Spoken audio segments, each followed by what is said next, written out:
প্ৰভু ভগবন্ত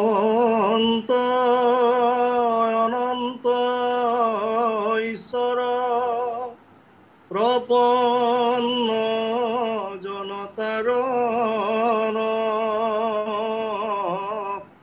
তুমি প্ৰিয়তম পৰম দেৱতা জানিয়া লইলো শৰণ।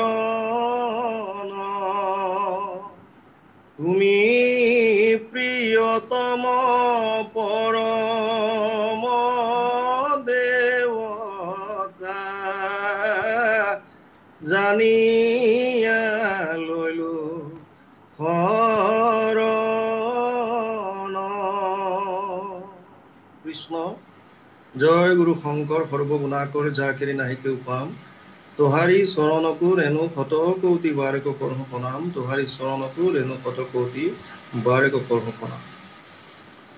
অসমীয়া সমাজৰ পথ প্ৰদৰ্শক এক শৰণ হৰিনাম ধৰ্মৰ ভেটি প্ৰস্থাপক নৱবৈষ্ণৱ যুগৰ প্ৰৱৰ্তক জগতগুৰু শ্ৰীমন্ত শংকৰদেৱৰ শ্ৰীচৰণত প্ৰণিপাত জনাই যশোদাৰ লাল কংসৰ কাল নন্দৰ নন্দন উদ্ধৱৰ বন্দন গোপিনীৰ মন দৈৱকীৰ ধন গোৱালৰ গোপাল আৰু ভকতৰ কৃপাল স্বৰূপ সৰ্বজ্ঞ সৰ্বব্যাপ্ত সৰ্বাশ্ৰয়ী সৰ্বশক্তিমান পৰম পুৰুষ পৰম আনন্দ পৰম ঈশ্বৰ পৰম কৃপালু শ্ৰীকৃষ্ণ প্ৰভু ভগৱন্তৰ পাদ পংকজত সাষ্টাংগিক প্ৰণাম জনাই বৈকুণ্ঠৰ কল্পতৰু নাম বস্তুভাগক সাৰোগত কৰি দেৱৰ দুৰ্লভ নৰতনুধাৰী আজিৰ এই গুগল মিটৰ জৰিয়তে উপস্থিত পৰম শ্ৰদ্ধাৰ বাপ বান্ধৱ আই মাতৃ যুৱক যুৱতী প্ৰমুখ্যে শিশুসকলৰ শৰীৰত নিৰ্বিৰাজমান দিব্য আত্মাক অন্তৰৰ পৰা সেৱা জনাই আজি যি এক খুব সুন্দৰ আলোচনাৰ বিষয় আগবঢ়াই দিয়া হৈছে এই বিষয়টিৰ ওপৰত আমি আমাৰ বক্তব্য খুব চমুকৈ ৰাখিবৰ বাবে আপোনালোকৰ মাজলৈ আহিছোঁ। জয়তে যি চাৰিজন উদীয়মান বক্তাই খুব সুন্দৰভাৱে তেওঁলোকৰ বক্তব্য আধ্যাত্মিক জ্ঞানৰ ওপৰত লগতে বৰ্তমান প্ৰচলিত শিক্ষা ব্যৱস্থাৰ ওপৰত ৰাখিলে আৰু আমাৰ আগত আমাৰ শ্ৰদ্ধাৰ ভাৰত ডেকা বাপ জনাই সমস্তখিনি তত্ত্ব সাঙুৰি তেওঁৰ চমু বক্তব্যত আধ্যাত্মিক জ্ঞানৰ লগতে পৰমাত্মা বিষয়ক যিখিনি কথা দাঙি ধৰিলে এই সকলোটিয়ে শ্ৰীচৰণত আমি আমাৰ শ্ৰদ্ধা ভৰা সেৱা নিবেদিছোঁ। বিষয়টো অতি দৰকাৰী বিষয় বৰ্তমান সমাজক লৈ ব্যৱহাৰিক জীৱনত অত্যন্ত প্ৰয়োজনীয় আধ্যাত্মিক জ্ঞান এই অত্যন্ত প্ৰয়োজনীয় কিয় প্ৰথম কথাটো আমি সেই বস্তুটো ধৰিব লাগিব কাৰণ যেতিয়া আমি এতিয়া আজি ইয়ালৈ যিসকল যুৱ প্ৰজন্ম আহিছে গুগল মিটত আছে তেওঁলোকক আমি শ্ৰদ্ধা জনাইছোঁ তেওঁলোকক ধন্যবাদ জনাইছোঁ তেওঁলোকে বস্তুটো বুজি পাইছে উপলব্ধি কৰিব পাৰিছে সেইকাৰণে তেওঁলোক আহিছে কিন্তু প্ৰায়খিনি যদি আমি তেওঁলোকৰ সহপাঠী বা তেওঁলোকৰ লগৰ যিটো চাম সেই সকলক যদি আমি কওঁ যদি আধ্যাত্মিকৰ কথা তেওঁলোকে কয় যে এইবিলাক বাদ দে আধ্যাত্মিকৰ কথা এতিয়া শুনাৰ ইমান কথা নাই এয়া আমাৰ মা দেউতাহঁতে শুনিব বা বয়স বেছি হ'লেহে শুনিব পাৰিব এইবিলাকৰ এতিয়া কোনো যুক্তি নাই। ঘটনা হ'ল যেতিয়ালৈকে আমি অত্যন্ত প্ৰয়োজনীয় কিয় এই কথাটো গম নাপাম তেতিয়ালৈকে আমাৰ আধ্যাত্মিক জ্ঞানৰ প্ৰতি আমি আকৃষ্ট নহ'ম। সেইকাৰণে মই প্ৰথমতে ভাবিছোঁ অত্যন্ত প্ৰয়োজনীয়নো কিয় এই কথাটো জানি লওঁ কাৰণ আধ্যাত্মিক জ্ঞান কি ইয়াৰ বিষয়ত আপোনালোকে সুন্দৰভাৱে তেওঁলোকে ক'লে যদিও মই দুআষাৰ তাতো দাঙি ধৰিম কিন্তু তাৰ আগতে জানি লওঁ যে আধ্যাত্মিক জ্ঞান বোলা বস্তুটো অত্যন্ত প্ৰয়োজনীয় কিয়। চাওক আমি মানুহে প্ৰত্যেকজন মানুহে জীৱনত এটা বস্তুৱে বিচাৰিছোঁ সেইটো হৈছে আনন্দ। প্ৰত্যেক মানুহে আনন্দ বিচাৰে আপুনি ছাত্ৰ ছাত্ৰী কওক শিশুসকল কওক ডাঙৰৰ কথা কওক এক্সট্ৰিমিষ্টৰ কথা কওক পুলিচৰ কথা কওক বিভিন্ন ধৰণৰ বিভিন্ন বিভাগত থকা মানুহৰ কথা কওক আল্টিমেটলি প্ৰত্যেকে আনন্দ বিচাৰিছে আৰু এই আনন্দ বিচৰাৰ কাৰণে তেওঁলোকে আনন্দটো ক'ত পাব সেই বস্তুটোৰ কাৰণে তেওঁলোকে দিন ৰাত একাকাৰ কৰি দিছে। কিন্তু প্ৰশ্ন হৈছে এতিয়া দিন ৰাত একাকাৰ কৰিছে আনন্দটো প্ৰাপ্তিৰ কাৰণে সেই য'ত তেওঁলোকে যিখন ফিল্ডত বিচাৰি আছে শেষ মুহূৰ্তত গৈ দেখিছে যে যিখন ফিল্ডত মই আনন্দ প্ৰাপ্তিৰ কাৰণে দিন ৰাত এক কৰি দিলোঁ মোৰ মূল্যৱান সময়বিলাক মই ব্যৱহাৰ কৰিলোঁ ব্যয় কৰিলোঁ আৰু আজি মই আহি পেলাই এটা ষ্টেজত ইমান এটা সুন্দৰ ষ্টেজ পালোঁ কিন্তু সেই আনন্দটো এতিয়া উপলব্ধি কৰিব পৰা নাই। এই বস্তুটো আমি বুজিব লাগিব আমি যিখন ফিল্ডত দৌৰিছো আনন্দ বিচাৰি অৰ্থাৎ ভৌতিক জগতত ধন টকা পইচাৰ মাজত খা সম্পত্তিৰ মাজত কমফৰ্টেবল লাইফ এটাৰ মাজত তাৰ মাজত আমি যিটো আমি আনন্দ বিচাৰি আছো সেই আনন্দটো তাত নাই সেই আনন্দটো ক'ত আছে জানিবৰ কাৰণে আমাক আধ্যাত্মিকতাৰ প্ৰয়োজন হয় আমাৰ ভাৰত ডেকা বাপে কৈছে গীতাৰ অষ্টম অধ্যায় যিসকলে এতিয়াও পঢ়া নাই আমাৰ লাহন বাপেও কৈছে আমি চেষ্টা কৰিছিলোঁ লকডাউনৰ সময়ত যোৱা বছৰ গীতা শাস্ত্ৰভাগী সংস্কৃতৰ 700 শ্লোকে 700 শ্লোকত গদ্যত অনুবাদ কৰি তাক ব্ৰজাৱলীলৈ যাতে সকলোৱে বুজিব পৰাকৈ অনুবাদ কৰি দিয়াৰ কাৰণে আমি গীতা সিন্ধু নাম দি কৰিছিলোঁ আৰু এমেজনৰ পৰা বস্তুভাগ বহুতে গ্ৰহণো কৰিছে সংগ্ৰহ কৰিছে আমি তেৰা খবৰ ওচৰত চিৰকৃতজ্ঞ থাকিম আৰু যিসকলে লোৱা নাই তেওঁলোকে এবাৰ চালে বা বেলেগৰ পৰা আনি পেলাই হ'লেও পঢ়িলে তেওঁলোক উপকৃত হ'ব ইয়াত অষ্টম অধ্যায়ত তেওঁ কৈছে আমাৰ ভাৰত ডেকা বাবে অৰ্জুনৰ এটাই প্ৰশ্ন আছিল যে কিম তৎ ব্ৰহ্ম কিম অধ্যাত্ম অধ্যাত্ম মানে কি আৰু অধ্যাত্ম তেতিয়া কৈছে যে স্বভাৱ অধ্যাত্ম উচ্চতে স্বভাৱটোৱে অধ্যাত্ম স্বভাৱ মানে নিজৰ ভাৱ মানে স্ব মানে ইয়াত সেলফক বুজাইছে আৰু এই সেলফটো হৈছে মই কোন জানিবৰ কাৰণে যিখিনি বস্তু দৰকাৰ হয় সেই বস্তুটোৱে হৈছে আধ্যাত্মিকতা সেই অধ্যয়নটোৱে হৈছে আধ্যাত্মিক জ্ঞান সেইখিনি কথা আমি জানিব লাগে কাৰণ মই যেতিয়া নিজক নাজানিম মই কোন যদি গম নাপাওঁ তেতিয়াহ'লে মই কোন এই বস্তু নজনাকৈ মই কি বিচাৰিছো এই জনাটো আটাইতকৈ ডিফিকাল্ট বস্তু হ'ব আটাইতকৈ কষ্টকৰ বস্তু হ'ব কাৰণ যদি আপুনি ভাবিছে মই এজন ছাত্ৰ তেতিয়া আপুনি ছাত্ৰ হিচাপে আপুনি শিক্ষা অৰ্জন কৰিব বিচাৰিছে মই যদি এজন শিক্ষক মই তেতিয়ালে শিক্ষা বিলাব বিচাৰিছো মই যদি এজন পিতৃ মই সন্তান পোহপাল দিব বিচাৰিছো মই যদি মাতৃ মই মোৰ সন্তানক পোহপাল কৰি ডাঙৰ দীঘল কৰিব বিচাৰিছো প্ৰথম কথা মই কোন মই যদি আত্মা তেতিয়াহ'লে মই পৰমাত্মাক বিচাৰিছো আৰু পৰমাত্মাই হৈছে পৰম আনন্দ স্বৰূপ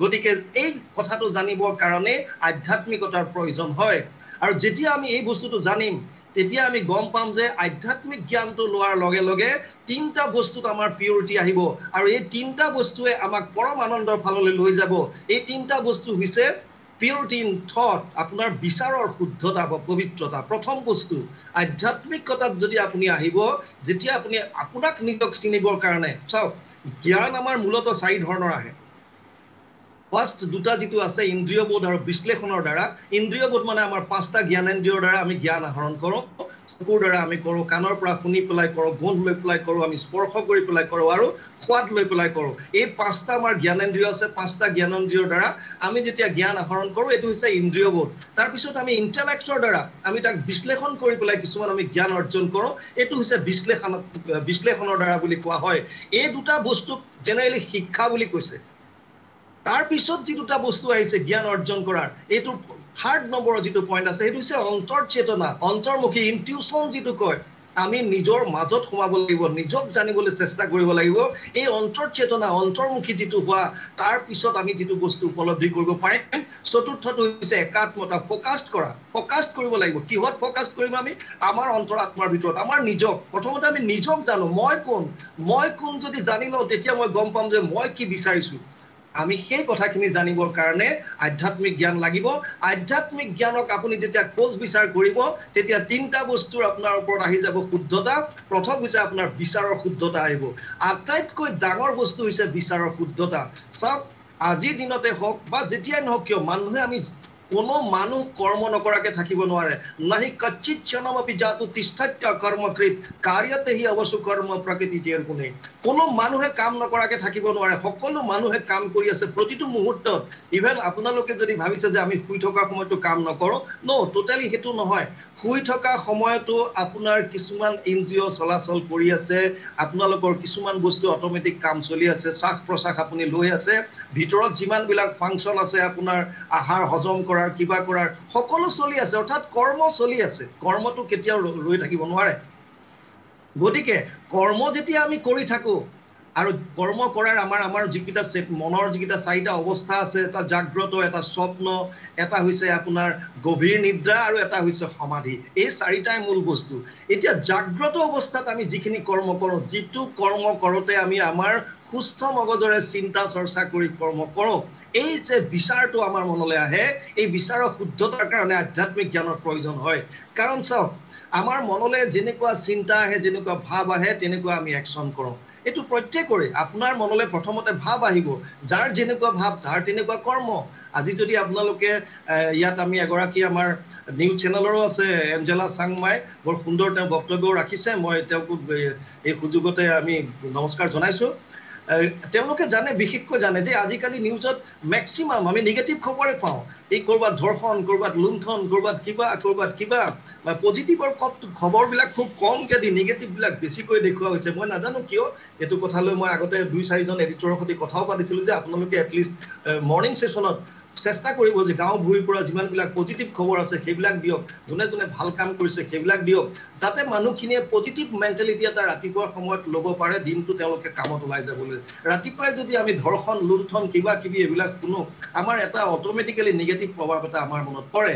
যি কি নহওক, মই কৈছোঁ মানুহে কৰ্ম কৰিবৰ কাৰণে প্ৰথমতে তেওঁলোকৰ মনলৈ এটা বিচাৰ আহে, যাৰ যেনেকুৱা বিচাৰ তাৰ তেনেকুৱা কৰ্ম হয়, আৰু যাৰ যেনেকুৱা কৰ্ম হয় তাৰ তেনেকুৱা বিচাৰ আহে, ইয়াতে চাৰ্কুলত চলি থাকে। গতিকে আধ্যাত্মিক জ্ঞানে আমাৰ বিচাৰৰ শুদ্ধতা আনিব। যেতিয়া আপুনি গম পাব মই কোন, যে মই এই শৰীৰটো নহয়, যিটো শৰীৰ ক্ষণস্থায়ীহে, যিটো শৰীৰৰ কাৰণে মই আজি গৰ্ব কৰি আছোঁ, যিটো শৰীৰক লৈ পেলাই মই অহংকাৰ কৰিছোঁ, বেলেগৰ প্ৰতি মই ঈৰ্ষা কৰিছোঁ, বেলেগক মই হিংসা কৰিছোঁ, এই শৰীৰটো মোৰ ক্ষণস্থায়ী, ই কাইলৈ পৰহিলে নাইকিয়া হৈ যাব, কিন্তু মোৰ আত্মাটো চিৰস্থায়ী। আমাৰ ভাৰত প্ৰভুজনাই কোৱাৰ দৰে নৈনম চিন্তন্তি শস্ত্ৰাণি নৈনম দহতি পাৱক না জৈনম হৃদয়ন্তপ না শোষ্যতি মাৰুত, ইয়াক কোনো নষ্ট কৰিব নোৱাৰে। গতিকে মই যেতিয়া আত্মা হয় আৰু প্ৰত্যেক জীৱৰ গাত যিটো বিৰাজমান হৈ আছে, যি জীৱবিলাকক, জীৱ মানে যি নিজে জীয়াই থাকে আনকো জীয়াই ৰাখে, সেইটোৱে হৈছে জীৱ। গতিকে এই জীৱ যিমান সমস্ত আছে, গুৰুজনাই কৈছে যে সমস্ত জীৱত ব্যাপী আছো মই হৰি, সবাকো মানিবা তুমি বিষ্ণু বুদ্ধি কৰি। এই তত্ত্বটো যেতিয়া আমি বুজি পাম, সকলোৰে প্ৰতি আমাৰ ভাল ভাৱ আহিব, তেতিয়া আমাৰ বিচাৰৰ শুদ্ধতাহে এই কামখিনি কৰিব। ধৰি লওক আপোনাৰ কেতিয়াবা আমাৰ সকলোৱে আমি খাই থাকোঁতে বা কিবা কৰোঁতে দাঁতে জিভাখন কামো মাৰি দিয়ে, বা কেতিয়াবা ক'ৰবাত কিবা নখ লাগি বিৰাট জোৰতকৈ লাগি গৈ অট'মেটিকেলি তেজ ওলাই আহে, আমি তেতিয়া আঙুলিটো কাটি পেলাওঁ নেকি? আমাৰ যদি দুপাৰি দাঁতে যেতিয়া জিভাক যেতিয়া কামোৰ মাৰি ধৰে, তেতিয়া আমি দাঁতকেইটা ভাঙি পেলাওঁ নেকি? নেপেলাওঁ। কাৰণ আমি বুজি পাওঁ যে এইকেইটা আমাৰ নিজৰ পাৰ্টছ, আমাৰ নিজৰ অংগ, এই বস্তুটো আমাৰ বোধ আছে। এই বস্তুটোকে যদি আমি এনলাৰ্জ কৰোঁ, যদি বিস্তাৰ কৰোঁ, যেতিয়া সকলোৰে কাৰণে যদি আমি এইটো উলিয়াই দিওঁ, সকলোকে যদি আমাৰ নিজৰ অংগ বুলি ভাবোঁ, তেতিয়াহ'লে আমাৰ বেলেগৰ প্ৰতি যেনেকুৱা আমাৰ অংগ প্ৰত্যংগৰ প্ৰতি ভাৱ হ'ব যে মোৰ জিভাখন যদিও দাঁতে কামুৰিছে, দাঁতকেইটাও মোৰ, জিভাখনো মোৰ, গতিকে ইয়াত মই দাঁতকেইটাক ঘুচিয়াই ফৰাই দি লাভ নাই। ঠিক এই ভাৱটো যদি আমি বাহিৰলৈ উলিয়াই দিওঁ, তেতিয়া আমি কাৰো প্ৰতি আমাৰ হিংসা ভাৱ নাহিব, কাৰো প্ৰতি আমাৰ বেয়া ভাৱ নাহিব, কাৰো প্ৰতি বেয়া ভাৱ নাহিব। এই বিচাৰৰ শুদ্ধতাটো আপোনাক কোনে দিব? আধ্যাত্মিক জ্ঞানে দিব। দ্বিতীয় কি হ'ব? আপোনাৰ স্পীচৰ কথা আহিব, বাণীত শুদ্ধতা আহিব। অনুদ্বেগকৰম বাক্যম সত্যম প্ৰিয় হিতম জয় স্বাধ্যায় অভ্যাসনম চৈব বাংময় তপ উচ্যতে, গীতা সপ্তদশ অধ্যায়ত বৰ সুন্দৰভাৱে কৈছে। আপোনাৰ বাণীত পবিত্ৰতা আহিব, কাক কেনেকৈ কথা ক'ব লাগে। আমি মাজে মাজে টিভি শ্ব' মই খুব কম চাওঁ, টিভি মই খুব কম চাওঁ। আজিকালি ফেচবুকত কিছুমান ক্লিপ আহি থাকে, তাতে কেতিয়াবা চাওঁ, অশান্তি পাওঁ। বাণীৰ মানে কোনো ধৰণৰ কণ্ট্ৰল নাই। দেখাত তেওঁলোক একোজন বিৰাট উচ্চ পদবী, কিন্তু যেতিয়া কথা কয়, কথা কওঁতে তেওঁলোকৰ বাণীৰ ওপৰত সংযমটো একেবাৰে নাই। এইটো কথা তেওঁলোকে গম নাপায় যে মই কিবা এটা কোৱা মানে ছ'চিয়েল মিডিয়াৰ যুগ, এই বস্তুটো গোটেই সকলোৱে দেখা পাব, এই কথাখিনিও তেওঁলোকে নাজানে। আৰু সেইটো কাৰণে সমাজত কি হৈছে, বাণীৰ ওপৰত কণ্ট্ৰল নথকাৰ কাৰণেই আমাৰ মাজত ইজনৰ মাজত সিজনৰ একো কাজিয়াৰ সূত্ৰপাত হৈছে, ইজনৰ মাজত সিজনৰ মনোমালিন্য হৈছে, ইভেন ঘৰৰ দুজন ব্যক্তিৰ মাজত আমাৰ মনোমালিন্য হোৱা আমি দেখা পাওঁ। কিয়? কাৰণ আমাৰ বাণীৰ শুদ্ধতা নাই। যদি আমি আধ্যাত্মিক জ্ঞানৰ ওচৰ চাপোঁ, মই কোন গম পাওঁ, মোৰ কি আজি মোৰ অস্তিত্ব কি, মোৰ সত্তা কি, মই কি কৰিবলৈ আহিছিলোঁ ইয়াত, মই কি কৰা উচিত, এই কথাখিনি যেতিয়া আমি প্ৰকৃততে গম পাম, তেতিয়া আমি গম পাম যে কাৰো লগত আমাৰ বেয়া ভাৱ লৈ লাভ নহ'ব, কাৰো প্ৰতি আমাৰ খং ৰাগ কৰি লাভ নহ'ব। এবাৰ এজন মানুহ আহিল, তেওঁ অতিপাত উগ্ৰ খং, আহি পেলাই এজন গুৰুৰ ওচৰ পালেহি আৰু গুৰুজনক সুধিলে, গুৰুদেৱ মোৰ খংটো কেনেকৈ দমাব পাৰিম?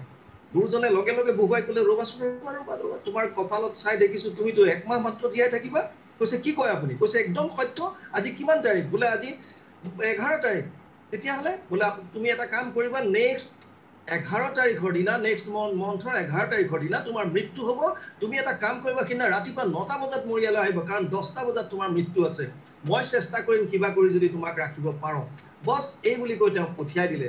আৰু সেই মানুহজনক ক'লে, গুৰুজনৰ ওপৰত ইমান বিশ্বাস আছিল যে গুৰুৱে মোক কেতিয়াও ফাঁকি নিদিয়ে, গতিকে ভাবিলে মোৰ মৃত্যু এমাহৰ পিছত কনফাৰ্ম। সেই তেতিয়াৰ পৰা তেওঁ ভাবিলে যে মই যেতিয়া মৰিমে এমাহৰ পাছত, মই কাৰোবাৰ প্ৰতি ক্ৰোধ কৰি, কাৰোবাৰ প্ৰতি মনোমালিন্য কৰি, কাৰোবাৰ প্ৰতি ঈৰ্ষাত ৰাখি কি কৰিম। সেইকাৰণে যাৰ লগত শত্ৰুতা আছিল সকলোৰ ওচৰত গৈ প্ৰণাম জনাই ক্ষমা খুজিলে। বছ মই আৰু এমাহৰ কাৰণেহে আছো, গতিকে যদি কিবা অপৰাধ কৰিছিলো ক্ষমা কৰি দিবি, ইত্যাদি ইত্যাদি কোৱাৰ পাছত এমাহৰ পাছত সেই 11 তাৰিখে 9টা বজাত গুৰুজীৰ ওচৰত আহিছে আৰু গুৰুক ক'লে যে গুৰুজী আপুনি মোক বচাওক, আৰু মোৰ কি হয় ঠিক নাই। তেতিয়া ক'লে ঠিক আছে ৰ'বাচোন তুমি, মই বাৰু এই প্ৰবচন আছে প্ৰবচনটো দি আহি আছো, তেতিয়ালৈকে তোমাৰ একো নহয়, মই চাই ল'ম বাৰু। সেই বুলি কৈ গুৰুজীয়ে প্ৰবচন দিবলৈ গ'ল। 9টা বাজিল গৈছে, 10টা বাজিল, 11টা, 12টা। গুৰুজী যেতিয়া আহিলে, অহাৰ পিছত দেখিছে, তেওঁ সুধিছে মোৰতো মৃত্যু নহ'লে? বোলে নহ'ল। কোনে কৈছে মৃত্যু হ'ব? কৈছে আপুনি কৈছিলে। মই এটা কথাৰ কাৰণে কৈছিলো যে তুমি কৈছিলা যে মোৰ ক্ৰোধটো খুব বেছি, এতিয়া তুমি মোক কোৱা যে আজিৰ ডেটত তোমাৰ ক্ৰোধটো কেনেকুৱা। তেতিয়া তেওঁ ক'লে যে গুৰুদেৱ মোৰ এতিয়া একেবাৰে ক্ৰোধ নাই, মোৰ যিখিনি আটাইতকৈ শত্ৰু আছিল তেওঁলোকৰ ওচৰত গৈ মই ক্ষমা খুজি আহিলো, কাৰণ মই গম পালো যে এমাহৰ পিছত মোৰ মৃত্যু হ'ব। আমি যদি এই তত্ত্ববিলাক বুজি পাওঁ যে আমাৰ এই শৰীৰটো